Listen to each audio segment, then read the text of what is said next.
Hi అండి, this is doctor K Vijayalakshmi Anusha, consultant obstetrician gynaecologist. ఈరోజు మనం డిస్కస్ చేయబోతున్న టాపిక్ ఏంటంటే బ్రెస్ట్ చేంజెస్ ఇన్ ప్రెగ్నెన్సీ.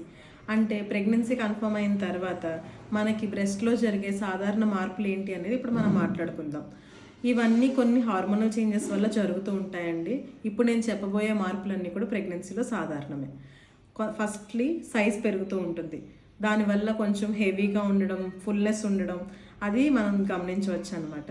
అట్లానే సెన్సిటివిటీ కూడా పెరుగుతుందనమాట. దానివల్ల కొంచెం పెయిన్ రావడం, లేకపోతే తాకగానే నొప్పిగా అనిపించడం, ఇట్లాంటివన్నీ కూడా ఉండొచ్చు. అలాగే మనం నిప్పుల చుట్టూ ఉండే బ్లాక్ స్పేస్ని ఏరియాలో అంటాం అనమాట. దానిలో కూడా చాలా మార్పులు వస్తూ ఉంటాయి. దాని సైజ్ అనేది పెరుగుతూ ఉంటుంది, అంటే దాని చుట్టూ డార్కెనింగ్ అనేది పెరుగుతూ ఉంటుందన్నమాట. అలాగే దాని లోపల చిన్న చిన్న బొడుపుల్లాగా కూడా వస్తూ ఉంటాయి. అది కూడా ప్రెగ్నెన్సీలో కామనే అండి. అండ్ ఆల్సో అప్పుడప్పుడు మనకి నిప్పుల నుంచి సెక్రెషన్స్ అనేవి రావచ్చు. బ్రెస్ట్ టిష్యూ మీద కూడా, స్కిన్ మీద కూడా వెయిన్స్ అనేవి కొంచెం బాగా కనిపిస్తాయి. అంటే నరాలు మనకు కనిపిస్తూ ఉంటాయి అన్నమాట. ఇవన్నీ కూడా ప్రెగ్నెన్సీలో చాలా కామన్ థింగ్స్ అండి.